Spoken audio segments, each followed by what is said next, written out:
नमस्कार, स्वागत है आपका जी दिल्ली एनसीआर हरियाणा में और आप देख रहे हैं हमारी ये खास पेशकश और मैं हूं आपके साथ हार्दिक दबे। जो लोग ये कहते हैं कि मर्द को दर्द नहीं होता तो ऐसा बिल्कुल भी नहीं है, क्योंकि पुरुषों से जुड़ी अनेक समस्याएं ऐसी हैं जिन पर लोग बात नहीं करते। खुद पुरुष भी इन दिक्कतों से अनजान रहते हैं, अनभिज्ञ होते हैं। तो चलिए, आज ये कार्यक्रम है आपके पति, आपके भाई, आपके पिता और खासतौर पर दादा और नाना के लिए, साथ ही उन सभी पुरुषों के लिए जिन्हें प्रोस्टेट कैंसर के बारे में या तो कुछ भी नहीं पता है और अगर कुछ पता है तो गलत जानकारी पता है। प्रोस्टेट कैंसर को लेकर फैले हर भ्रम को दूर करने के लिए, प्रोस्टेट कैंसर के इलाज से जुड़े विषयों पर बात करने के लिए आज मेरे साथ एक खास मेहमान जुड़े हैं। डॉक्टर शैलेश चंद्र सहाय, दिल्ली के पटपड़गंज में स्थित मैक्स सुपर स्पेशलिटी हॉस्पिटल में आप यूरो ऑन्कोलॉजी के एक्सपर्ट हैं और साथ ही प्रसिद्ध रोबोटिक सर्जन भी हैं। तो सर, आपका हमारे स्टूडियो में बहुत बहुत स्वागत है। और जैसा कि ये विषय है प्रोस्टेट कैंसर, इसमें दो शब्द हैं, पहला है प्रोस्टेट और दूसरा है कैंसर। तो सबसे पहले मैं आपसे यही जानना चाहूंगा कि क्या है प्रोस्टेट और क्या है कैंसर, दोनों की परिभाषा बताइए प्लीज। धन्यवाद। प्रोस्टेट, जिसको हम हिंदी में गदूद कहते हैं, ये एक पौरुष ग्रंथि कहलाती है जो कि सिर्फ पुरुषों में पाई जाती है और ये पेशाब के थैले के ठीक नीचे स्थित होती है।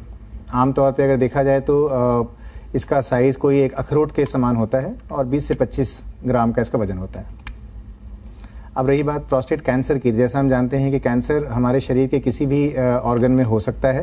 प्रोस्टेट कैंसर का मतलब यही है कि वही कैंसर अगर आपके प्रोस्टेट में है तो इसे हम प्रोस्टेट कैंसर कहते हैं। और ऑलमोस्ट मैं कहूँगा कि इंडिया के टॉप 5 कैंसर में ये आता है और इसकी संख्या हाल फिलहाल में काफ़ी बड़ी है।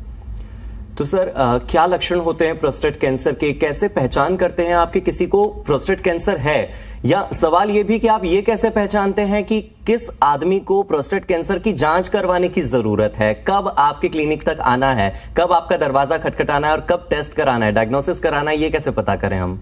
देखिए, मैं प्रोस्टेट कैंसर के बारे में यही कहूँगा कि ये एक ऐसा कैंसर है जिसमें प्रिवेंशन करना बहुत सरल है। यानी कि अगर आप सजग हैं, आपको पता है कि हाँ आपको अपनी नॉर्मल हेल्थ चेकअप करानी है, तो आप प्रोस्टेट कैंसर को बहुत ही अर्ली स्टेज में पता कर सकते हैं। इसमें एक सिम्टम्स अगर मैं कहूँ तो आमतौर पर बार बार पेशाब जाना, पेशाब की धार में कमी होना, इसके अलावा आपको रात में बार बार पेशाब के लिए उठना, ये सारे सिम्टम्स प्रोस्टेट बढ़ने के होते हैं। प्रोस्टेट बढ़ना कैंसरस भी हो सकता है, नॉन कैंसरस भी हो सकता है, यानी बेनाइन भी हो सकता है। तो इनमें डिफ्रेंशिएट करने के लिए जब आप यूरोलॉजिस्ट के पास जाते हैं तो वो आपको कुछ सिंपल से टेस्ट करवाते हैं, जिसमें एक ब्लड का टेस्ट होता है जिसे सीरम पीएसए कहा जाता है। 90% केसेस में अगर आपको कैंसर है तो पीएसए के टेस्ट में खराबी पाई जाती है, तब हम आगे टेस्ट की तरफ बढ़ते हैं। तो ये है इसकी स्क्रीनिंग या प्रिवेंशन। और सिम्टम्स जब भी हों तो उसे दवाई लेके दबाने की कोशिश ना करें, आप स्पेशलिस्ट से मिलें ताकि इसका हम सही जांच कर पाएं। कैंसर में भी यही होता है कि जो सेल्स हैं वो मल्टीप्लाई करने लगती हैं। तकरीबन दोनों बीमारियां एक जैसी, लेकिन दोनों बीमारियों के अंतर जो है वो जमीन आसमान का अंतर है। तो ये अंतर कैसे पता करें? क्या लक्षण में भी कोई अंतर महसूस होते हैं कि बीपीएच के मरीज में कुछ और लक्षण हो और प्रोस्टेट कैंसर के मरीज के कोई और लक्षण? लक्षणों के आधार पर डिफ्रेंशिएट नहीं कर सकते कि आपको ये कैंसर की प्रॉब्लम है या नॉर्मल बेनाइन है। इसका डिफ्रेंशिएशन दो चीज़ों से होता है। पहला क्लिनिकल एग्जामिनेशन, जिसमें हम गुदा द्वार से उंगली डाल के और प्रोस्टेट को हम फील करते हैं कि उसकी टेक्सचर कैसी है, वो कितना सख्त है, उससे एक आइडिया लगता है। और दूसरा ब्लड का टेस्ट जिसमें पीएसए होता है। अगर इन दो टेस्ट में खराबी आती है तो फिर आप हायर टेस्ट की तरफ जाते हैं जो कैंसर को डायग्नोज करने के लिए होते हैं, जैसे बायोप्सी या एमआरआई। इन चीज़ों की जरूरत पड़ती है। क्या ये बीमारी ऐसी है जो केवल बुढ़ापे के साथ आती है या फिर कम उम्र के लोगों में भी, यानी हम जैसे युवाओं में भी ये बीमारी हो सकती है? देखिए, अगर मैं एज ग्रुप की बात करूं तो मीडियन एज प्रोस्टेट कैंसर के लिए 50 साल के ऊपर माना जाता है। तो यानी कि अगर आपकी उम्र 50 के ऊपर है तो आपको एनुअल हेल्थ स्क्रीनिंग में एक अपना प्रोस्टेट का जांच भी, अल्ट्रासाउंड या सीरम पीएसए, ये दो चीज़ें करानी चाहिए। यंग पेशेंट्स में अगर मैं कहूँ तो 45 ईयर्स के नीचे ये कैंसर या बीपीएच की बीमारी होना बहुत ही अनकॉमन है। इंसिडेंसेस जैसे जैसे एज आपकी बढ़ती जाती है, इंसिडेंस बढ़ता जाता है। आप ये समझें कि अगर मैं 80 से 90 साल की उम्र की एज की बात करूं तो उसमें ऑलमोस्ट 50% पेशेंट्स को बीपीएच की प्रॉब्लम हो सकती है और कैंसर का भी इंसिडेंस एज के साथ बढ़ता है। यंग पेशेंट्स में प्रोस्टेट की अलग तरह की समस्याएं होती हैं, लाइक क्रोनिक प्रोस्टेटाइटिस, जिसमें प्रोस्टेट में इन्फेक्शन होता है। सिम्टम्स उसमें भी आपको वैसे ही हो सकते हैं जो कि बीपीएच में होते हैं, बट यंग एज में यूजुअली ये नहीं पाया जाता है, 45 ईयर्स के बाद होता है। तो प्रोस्टेट कैंसर को ट्रिगर करने वाले कोई फैक्टर्स हैं या ऐसे कोई कारक जिन्हें हम पहचान सकें कि अगर हमारी लाइफ से ये सारे फैक्टर्स अगर दूर हो गए तो हम प्रोस्टेट कैंसर के शिकार होने से बच जाएंगे, या अगर ये फैक्टर्स हमारी लाइफ में हैं तो हम प्रोस्टेट कैंसर के करीब हैं? एज के सिवाय, उम्र के सिवाय क्या कोई ऐसे और फैक्टर भी हैं? देखिए, प्रिवेंटिव तरीका अगर मैं कहूँ तो इसमें बहुत सारी चीज़ें हैं जिनका हमें ख्याल रखना चाहिए। पहला, प्रोस्टेट कैंसर का लिंकेज आपके स्मोकिंग से हो सकता है, तो स्मोकिंग हमें नहीं करनी चाहिए। इसके अलावा फ्रेश फ्रूट्स जिसमें एंटीऑक्सीडेंट्स तत्व ज़्यादा होते हैं वो ज़्यादा लेने चाहिए। इवन कुछ रिसर्चेज में पाया गया है कि टमाटर, जो सिंपल एक हर घर में अवेलेबल चीज़ होती है, उसके अंदर में वो तत्व होते हैं, लाइकोपीन होता है, जिससे आपके कैंसर प्रिवेंशन में मदद मिलती है। तो फ्रेश फ्रूट्स लें, स्मोक्ड फूड का सेवन कम से कम करें। आपकी लाइफ थोड़ी हेल्दी होनी चाहिए, हेल्दी इन द सेंस कि बहुत ज़्यादा स्ट्रेसफुल लाइफ जिसमें आपके खाने का कुछ ठीक नहीं रहता है, आप पैक्ड फूड ज़्यादा खा लेते हैं, तो वो सब चीज़ें भी इसके लिए हेल्दी नहीं मानी जाती। इसके अलावा अगर आपके फैमिली में किसी भी परिवार के मेंबर, आपके चाचा जी, दादाजी, पिताजी, किन्हीं को भी अगर प्रोस्टेट कैंसर है, तो आपके बॉडी में प्रोस्टेट कैंसर होने का चांस बाकी लोगों की तुलना में 2 से 3 गुना होता है। तो इसलिए अगर किसी की एक फैमिली में कोई भी आदमी ऐसा है जिनको प्रोस्टेट कैंसर है, तो आपको अपनी स्क्रीनिंग बहुत ही जल्दी करानी चाहिए और उसको रेगुलर टाइम पे चेक करते रहना चाहिए। सर, इतने तनाव में, इतने टेंशन में, और कई बार तो हम डिप्रेशन के शिकार भी हो जाते हैं, तो क्या ये जो साइकोलॉजिकल फैक्टर्स होते हैं, मानसिक जो तनाव है, क्या ये प्रोस्टेट कैंसर की दिशा में हमें ले जा सकता है? क्या इसका कोई कैंसर से संबंध है?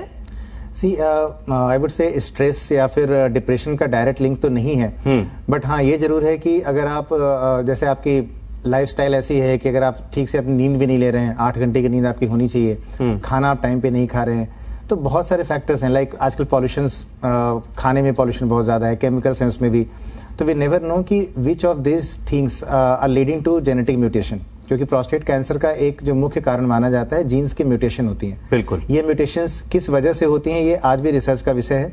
ये रेडिएशन की वजह से हो सकती है, केमिकल पॉल्यूशन आपकी होती है उसकी वजह से हो सकती है, ये स्ट्रेस से भी हो सकती है। तो there can be various factor which can lead to the gene mutation leading to prostate cancer. तो टेस्टोस्टेरोन का बढ़ना या घटना, यानी कि हार्मोनल इम्बैलेंस जब होता है शरीर में, तो क्या ये भी प्रोस्टेट कैंसर को या किसी दूसरे कैंसर को जन्म दे सकता है क्या? बिल्कुल। देखिए, प्रोस्टेट कैंसर का डायरेक्ट लिंक सीरम टेस्टोस्टेरोन यानी बॉडी के टेस्टोस्टेरोन लेवल से होता है। इनफैक्ट ये एज के साथ, जैसे आप देखते हैं 45-50 साल की उम्र के बाद ये कैंसर होता है, उसका मेन रीज़न यही है कि टेस्टोस्टेरोन और बॉडी के अदर हार्मोन्स जो बॉडी में होते हैं लाइक एस्ट्रोजन वगैरह, इन सब का आपसी संतुलन बिगड़ने से ये कैंसर हो सकता है। और ऐसे पेशेंट्स जो होते हैं जिनमें प्रोस्टेट कैंसर है, उनमें एक ट्रीटमेंट मोडालिटी ये भी होता है कि हम उसमें टेस्टोस्टेरोन को खत्म करने के डिफरेंट इंजेक्शंस देते हैं, या फिर टेस्टिस का भी ऑपरेशन किया जाता है कितनी बार, जिसमें आप टेस्टिस से टेस्टोस्टेरोन को कम कर सकें। तो this is a modality of treatment in prostate cancer in which you like to decrease the testosterone level. तो इस हार्मोन का काफ़ी रोल है। और इसमें एक चीज़ मैं और ये कहना चाहूँगा कि आजकल टेस्टोस्टेरोन के इलिसिट यूज़, या कह लें कि बिना डॉक्टर के प्रिस्क्रिप्शन के टेस्टोस्टेरोन इंजेक्शंस बहुत सारे लोग लगाते हैं। कोई बॉडी बिल्डिंग के लिए लगा रहा है, कोई स्पोर्ट्स में एक्सेलेंट करने के लिए कर रहा है।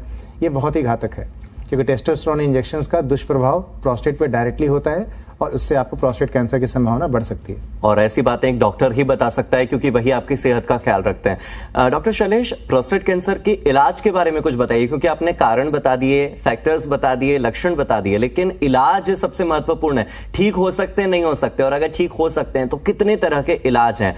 देखिए, प्रोस्टेट कैंसर अगर मैं वेस्टर्न कंट्रीज की बात करूं तो वहाँ पे जैसे यूएस में पुरुषों में ये नंबर 1 नंबर 2 पे ये कैंसर है, यानी कि इंसिडेंसेस वहाँ बहुत ज़्यादा है। हमारे इंडिया में भी लोग अब जागरूक हो गए हैं, तो अपना टेस्ट कराते हैं, जिससे ये अर्ली स्टेज में पकड़ में आ जाता है। तो ये बहुत ही लेट स्टेज में पेशेंट हमारे पास आते थे, स्टेज 3 स्टेज 4 में आते थे, जिसमें हम शायद बहुत ही इफेक्टिव ट्रीटमेंट उनको नहीं दे पाते, क्योंकि वो स्टेज ऑलरेडी एडवांस था। बट अब चूंकि हेल्थ चेकअप होते हैं, लोगों को पता होता है कि हमें टेस्ट कराना है, PSA का टेस्ट अवेलेबल है हर जगह पे, तो अब ये अर्ली स्टेज में भी पकड़ में आ जाता है। और अर्ली स्टेज में अगर ये बीमारी पकड़ में आ जाती है तो इसका ट्रीटमेंट बहुत ही इफेक्टिव है, जिसमें हम लोग, जैसे मैंने रोबोटिक की बात करी, रोबोटिक प्रोस्टेक्टमी हम कहते हैं। तो यानी कि एक तरह का ये मिनिमल इन्वेजिव सर्जरी है, जिसमें आप कोई चीरा नहीं लगाते, आप बॉडी में छोटे छोटे होल्स बनाते हैं जो 8 mm के होल्स होते हैं। उन होल्स के थ्रू आप अंदर एंटर करके और प्रोस्टेट की सर्जरी करके प्रोस्टेट को निकालते हैं। इस सर्जरी में एडवांटेज ये होता है कि ये 3D विजन में होता है, यानी नॉर्मल जो लैप्रोस्कोपी की बात आपने सुनी होगी, दूरबीन पद्धति की सर्जरी होती है, वो 2 डायमेंशन होती है।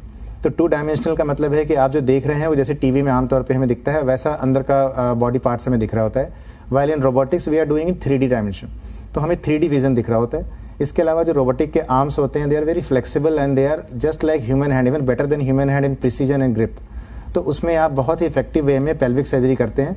और अगर मैं कहूँ आमतौर पे ब्लड लॉस की बात, तो शायद ही कोई पेशेंट है जिसमें हमें रोबोटिक सर्जरी में प्रोस्टेट के ऑपरेशन के बाद कोई ब्लड चढ़ाने की ज़रूरत पड़े।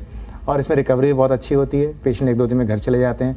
तो this is the treatment of choice if the patient is having 3 में कभी कभी हम लोग कुछ केसेस में सेलेक्टिव तौर पे ये सर्जरी कर सकते हैं रोबोटिक, बट अदरवाइज उनके फिर डिफरेंट मोडालिटी ऑफ ट्रीटमेंट होते हैं जिसमें हार्मोन के इंजेक्शंस होते हैं जो टेस्टोस्टेरोन को टारगेट करते हैं, और रेडिएशन और कीमोथेरेपी का भी रोल वहाँ पे आता है। लेकिन इसलिए अगर आपको जानकारी है, अगर आप जानते हैं, इस बारे में जागरूक हैं, तो मेरी सलाह यही है कि अगर आपको थोड़ी भी सिम्टम्स हों तो आप इसका अगर चेकअप कराएं तो अर्ली स्टेज में कैंसर डिटेक्ट करने का मतलब है कि हम आपको हमेशा के लिए इस कैंसर से निजात दिला सकते हैं। देखिए, अगर मैं रोबोटिक सर्जरी की बात करूं तो जैसा मैंने बताया कि ये स्टेज 1 और 2 के कैंसर पेशेंट्स के लिए एप्लीकेबल होता है जी। और रोबोटिक सर्जरी में आप क्या करते हैं कि आप पूरा प्रोस्टेट जो है उसे बाहर निकाल देते हैं बॉडी से, और पेशाब की थैली जो पेशाब की नली से जहाँ जुड़ती है उस जगह को आप दोबारा एनास्टोमोसिस करते हैं, यानी उस रास्ते को नया क्रिएट करते हैं। तो ये चीज़ अगर आप ढंग से कर दें तो इसके बाद कोई फर्दर ट्रीटमेंट की ज़रूरत नहीं होती, यानी कि हमें रेडिएशन, कीमोथेरेपी, इन चीज़ों की ज़रूरत नहीं होती। तो रेडिएशन के अपने साइड इफ़ेक्ट्स होते हैं, कीमोथेरेपी में भी आपके बॉडी पे नुकसान होता है क्योंकि पूरे बॉडी को आपको वो थेरेपी मिल रही होती है, लेकिन वो सब हायर स्टेजेस में जिसमें हमारे पास सर्जिकल ऑप्शन नहीं है वहाँ वो एप्लीकेबल है। तो अगर आपने अर्ली स्टेज में प्रोस्टेट को निकाल दिया तो other side effects like sexual side effects वो आपके नहीं होते हैं। प्रोस्टेट की आजकल जो सर्जरी हमारे यहाँ पे हो रही है, मैं कहूँगा कि पूरे विश्व में जो बेस्ट तरीके से सर्जरी हो सकती है प्रोस्टेट की, वो सारी फैसिलिटी अब इंडिया में अवेलेबल है जो हम लोग कर रहे होते हैं। इसको हम लोग नर्व स्पेयरिंग रेडिकल प्रोस्टेक्टमी कहते हैं, यानी प्रोस्टेट तो हमने निकाला लेकिन हमने सेक्सुअल नर्व को भी बचाया, जबकि ये चीज़ आमतौर पे संभव नहीं होता है। लेकिन आप रोबोटिक सर्जरी में ज़्यादा अच्छे विजन और ज़्यादा अच्छी क्लैरिटी की वजह से आप नसों को बचा सकते हैं, जिससे कि प्रोस्टेट निकालने के बाद भी आपका सेक्सुअल लाइफ नॉर्मल चलता रहे। रेडिएशन की बात करें, अगर आप कीमोथेरेपी की बात करें तो उनके अपने साइड इफ़ेक्ट्स होते हैं जो मरीजों को झेलने पड़ते हैं अगर ज़रूरत पड़ती है, और उसमें रेकरेंस का chance as compare to surgery ज़्यादा होता है। सर, आपने अभी कहा कि सेक्सुअल लाइफ नॉर्मल रख सकते हैं, तो क्या एबनॉर्मल हो जाती है सेक्सुअल लाइफ प्रोस्टेट कैंसर होने के बाद, या उसके इलाज से या उसके लक्षणों से क्या सेक्सुअल लाइफ पर कोई अंतर आता है? देखिए, अगर एडवांस स्टेज प्रोस्टेट कैंसर है तो अगर आप सपोज स्टेज 3 में अगर आप कोशिश कर रहे हैं कि हम रोबोटिक सर्जरी करें, तो आपको जो सेक्सुअल नसें होती हैं उसको हम लोग दोनों प्रोस्टेट के दोनों साइड से वो गुजरती हैं, और उन नसों को बचाना वैसे में संभव नहीं होता क्योंकि कैंसर छूटने का खतरा रहता है, तो आपको नसों के साथ निकालना पड़ जाता है। तो वो एक नॉन नर्व स्पेयरिंग सर्जरी कह ली जाती है, और आज से कुछ साल पहले तक वही सर्जरी हमेशा की जाती थी प्रोस्टेट कैंसर के लिए, यानी कि सारे पेशेंट को हम लोग समझाते थे कि प्रोस्टेट की सर्जरी के बाद आपका सेक्सुअल फंक्शन खत्म हो जाएगा। बट अब वो चीज़ नहीं है, अब हम सेलेक्टेड केसेस में नर्व को स्पेयर कर सकते हैं, यानी बचा सकते हैं। तो after surgery also patient have a healthy sexual life. Blood का सर्कुलेशन तो पूरी बॉडी में होता है, तो क्या कैंसर सेल्स प्रोस्टेट से ब्लड में भी मिल सकते हैं क्या? जी, आपकी बात बिल्कुल सही है। प्रोस्टेट कैंसर या एक्चुअली बॉडी में कोई भी कैंसर हो, उसकी जो स्टेजिंग होती है, स्टेज 1, 2, 3, 4 जैसे हम कहते हैं, तो वो स्टेजिंग इसी बात पे डिपेंड करती है कि वो कैंसर अपने प्राइमरी ऑर्गन में कन्फाइंड है या उस ऑर्गन से बाहर की तरफ चला गया। क्योंकि ब्लड का सर्कुलेशन पूरे शरीर में है, तो ये कैंसर जो है ब्लड के थ्रू भी फैलता है, ये कैंसर लिम्फेटिक्स के थ्रू भी फैलता है, और डायरेक्ट स्प्रेड भी होता है। They are different modalities to have a spread of the disease. और प्रोस्टेट कैंसर का सबसे जो पहला स्प्रेड अगर मैं कहूँ तो वो बोन्स के थ्रू, आपके जो वर्टिब्रा यानी कि जो स्पाइन होती है, वो स्पाइन और एक्सियल स्केलेटन यानी आपकी पेल्विक बोन, आपकी हिप बोन, स्कल, इनमें कैंसर जा सकता है। तो इसलिए मेरा जो एक आज प्रयास है वो ये है कि हम सारे लोगों को इस बात के लिए जागरूक करें कि एक प्रोस्टेट कैंसर को अगर हम समय रहते प्रिवेंट कर लेते हैं तो हमारी ज़िंदगी पे खतरा भी नहीं होता, और इसको हम मोस्ट इफेक्टिव वे से ट्रीट कर सकते हैं। लेकिन अगर कोई स्टेज 3 में है, स्टेज 4 में है, तो अब उन्हें कैसे कन्विंस करते हैं कि आप आइए, इलाज कराइए, या इलाज नहीं तो कम से कम टेस्ट ही करा लीजिए, आपको पता तो लगे कि प्रोस्टेट कैंसर से आप जूझ रहे हैं, वरना फिर वही कॉम्प्लिकेशन होते हैं। आपने बताया कि वो हड्डी का इलाज करा रहे हैं, फिर 4th स्टेज में जाकर पता लगता है कि प्रोस्टेट कैंसर निकला। देखिए, जान है तो जहान है। जब आपके पास ज़िंदगी नहीं है तो फिर आप सेक्सुअल फंक्शन या कोई भी फंक्शन आप तो नहीं कर पाएंगे। और दूसरी बात यह कि मेरा पेशेंट जो मेरे पास आते हैं उनको पहली चीज़ मैं यही कहता हूँ कि देख, आप चाहे अपने आप से प्यार ना करते हो, अपने परिवार से हर आदमी प्यार करता है, और जब आप ही नहीं हैं तो आपके बाद, आपके जाने के बाद आपके परिवार का क्या हाल होगा आप ये सोच सकते हैं। तो जो अपने परिवार से प्यार करते हैं वो अपना हेल्थ चेकअप तो जरूर कराएं। और दूसरी बात ये भी मैं कहूँगा कि जैसे हमारे फैमिली में, हर फैमिली में कुछ चाचा जी, दादाजी, नाना जी, एल्डर जो होते हैं पुरुष, उनको अगर हम आमतौर पर जैसे हम गिफ्ट करते हैं, कोई कपड़े गिफ्ट करता है, कोई ऑर्नामेंट्स, घड़ी गिफ्ट करता है, आप उनको हेल्थ चेकअप गिफ्ट कीजिए। हेल्थ चेकअप से ज़्यादा बड़ा कोई गिफ्ट हो नहीं सकता। आप उनको एक सही स्वास्थ्य, अच्छा स्वास्थ्य देना चाहें तो इससे बड़ी बात क्या हो सकती है। और हेल्थ चेकअप करने में आप प्रोस्टेट कैंसर का तो वैसे ही पता चल जाएगा। बिल्कुल डॉक्टर, दर्शकों का तो पता नहीं, मैं जरूर कन्विंस हुआ हूं इस चीज के लिए कि अगली बार अगर किसी उम्रदराज व्यक्ति को या परिवार के किसी बुजुर्ग को कोई गिफ्ट देना हो तो हेल्थ चेकअप का गिफ्ट सबसे बढ़िया है, क्योंकि जान है तो जहान है। बहुत अच्छी बात कही आपने। और सर, जब इलाज की बात कर रहे हैं तो ऐसा कहते हैं कि कैंसर ठीक होने के बाद फिर से होने के चांसेस भी होते हैं, तो क्या प्रोस्टेट कैंसर अगर ठीक हो गया है, आप बता रहे हैं कि आपने रोबोटिक सर्जरी कर ली जो बहुत सफल है, बहुत कारगर है, लेकिन अगर क्या चांसेस इसके भी होंगे कि फिर से प्रोस्टेट कैंसर हो सकता है? देखिए, अगर जैसे मैंने कहा कि अगर स्टेज 1-2 में हम लोग ये सर्जरी एडवाइस करते हैं, तो हर एक सर्जरी के बाद जो पैथोलॉजी स्पेसिमेन आता है वो हमें ये बताता है कि हमने आपके ऑपरेशन करने के बाद कितनी इफेक्टिव तरीके से आपका कैंसर बॉडी से बाहर निकाला। तो अगर वो रिपोर्ट हमारी सही आती है जिसमें कि सारे क्लियर आ गया कि हमने सारा निकाल दिया और अंदर कुछ भी नहीं है, तो उसके बाद रेकरेंस के chances I would say is not more then 0.5%। Surgery के कॉम्प्लिकेशन की बात अगर कहूँ तो प्रोस्टेट कैंसर का इलाज सर्जरी के थ्रू अगर करते हैं तो there are 3 modalities. Open surgery, जो सबसे पहले आज तक ओपन सर्जरी होती आई, बिल्कुल। उसके बाद लैप्रोस्कोपिक सर्जरी आई, लैप्रोस्कोपिक के बाद अब ये रोबोटिक सर्जरी है। रोबोटिक सर्जरी भी अगर मैं कहूँ, दिल्ली की बात अगर मैं कहूँ, तो ये ऑलमोस्ट आई थिंक 15 साल से ऊपर हो चुका है जो यहाँ पे रोबोटिक सर्जरी अवेलेबल है। तो आज के समय में प्रोस्टेट कैंसर का जो गोल्ड स्टैंडर्ड ट्रीटमेंट माना जाता है वो रोबोटिक रेडिकल प्रोस्टेक्टमी है। आप इस बात को जान के हैरान होंगे कि अगर यही ऑपरेशन आप यूएस में या किसी वेस्टर्न कंट्रीज में कराते हैं तो वहाँ पे जो उसकी टोटल कॉस्ट आती है और इंडिया में जो कॉस्ट आती है, इंडिया में cost is not more than 20% of what you have to pay at US, and the quality of surgery is at par और इक्वल।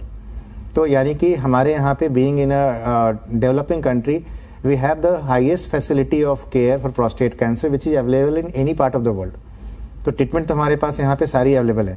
अब रही बात कॉम्प्लिकेशन की, कॉम्प्लिकेशन रोबोटिक सर्जरी में मिनिमम होती है, यानी कि अगर हम कंपेयर करें इसको ओपन सर्जरी से, तो पहले जैसे ब्लड लॉस होता था और आपको ब्लड ट्रांसफ्यूजन की ज़रूरत पड़ती थी। मतलब अपने केसेस के बारे में अगर मैं बताऊं तो I don't remember when I transfuse a single unit of blood to my prostate cancer patient in robotics. तो यानी कि हमने कभी किसी पेशेंट को ब्लड इसमें ट्रांसफ्यूजन करने की हमें जरूरत ही नहीं पड़ी, क्योंकि ब्लड लॉस ज्यादा होता है। बहुत बड़ी उपलब्धि है ये। दूसरी चीज ये है कि पेशेंट का अगर मैं average length of stay in the hospital की बात कहूँ तो मैं recently I had just analysis कि मेरे लैप्रोस्कोपिक केसेस जो मैंने किए हैं और आज जो मैं रोबोटिक सर्जरी कर रहा हूँ, तो प्रोस्टेट कैंसर के पेशेंट में रिकवरी का पीरियड कैसा रहता है।